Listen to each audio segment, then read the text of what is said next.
आज मैं आपको बताऊंगा कि इस्त्री को कैसे ठीक करते हैं, वो भी 5 मिनट के अंदर। सबसे पहले इस्त्री को पकड़ें और इसका जो ये पीछे स्क्रू है ना, इसको उतारें। उतारते ही इसके सामने इसकी तारें सारी आ जाएंगी। ये जो तारें हैं ये आपने देख लेनी है ये कहाँ से उतारनी है और कहाँ पे लगानी है ना। ये वही लगानी है जहाँ से उतारती हैं। फिर ऊपर वाली ये नाम प्लेट ये उतार के ये 2 स्क्रू लगे हुए हैं, इन 2 स्क्रू को उतारना है। उतारते ही जो है ना वो आपके पास सामने आ जाएगी। इसको कश्ती कहते हैं, ये कश्ती आ जाएगी। इसको उतार के तो ये थर्मोस्टेट है ये वाली, इसको देखना है कि ये ठीक है कि ख़राब है। क्योंकि इस्त्री को जो मसला नज़र आ रहा था ना वो ये था कि इस्त्री जो है वो डायरेक्ट हो जाती थी, चलती थी, ऑफ हो जाती थी, कभी चलती कभी नहीं चलती।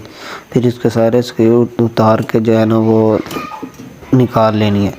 ये आप देख सकते हैं ये जो है ना थर्मोस्टेट, इसको जो है ना वो नीचे से जल गई है, जिसकी वजह से कभी चलती है कभी नहीं चलती। ये हम नहीं डालेंगे। ये पीछे से 2 स्क्रू हैं ये उतारने हैं और इसके ये दरमियान में भी एक स्क्रू है ये भी उतारना है। उतार के ये देखें आसानी से निकल जाती है। फिर हमने न्यू इसमें डालनी है। ये देखें ये न्यू लाई हुई है शहर से, ये तकरीबन 200-250-300 में मिल जाती है। इसकी है जापानी इस्त्री की थर्मोस्टेट।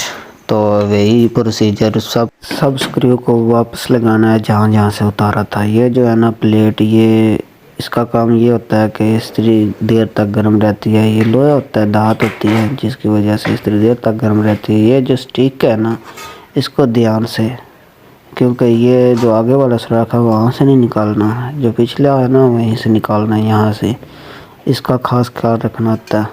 तो हड्डी को पकड़ना है, इसका जो ये दरमियान में होल है ना इसमें इस स्टिक को लगाना होता है। ये स्टिक ठीक ना लगी तो फिर ये जो काम ठीक से नहीं करती, फिर जाके जो है ना इसकी फिटिंग ठीक होती है। ये वही आपको बताया था कि यहाँ ये जहाँ जहाँ से जो चीज़ उतारनी है वहीं लगानी है, जैसा कि मैंने बताया था, देखा था, वही वैसे ही लगा दिए ये तारें। आप देख सकते हैं ये जो है ना तार, इसको यहाँ से घुमाते हुए यहाँ से इसको ऐसे लगाना है ताकि जो है ना इसकी तार खींचने पर भी जो है ना वो तार निकले ना। अक्सर ऐसे होता है कि तार निकल जाती है, अंदर से टूट जाती है, तो ये इसलिए करते हैं ऐसे ताकि तार टूटे ना। इसको हम लास्ट पे इसके पिछले वाली प्लेट को कस देंगे। और ये जो है ना लाइट की जो ये है इसको बाद में लगाना है, पहले नहीं लगाना।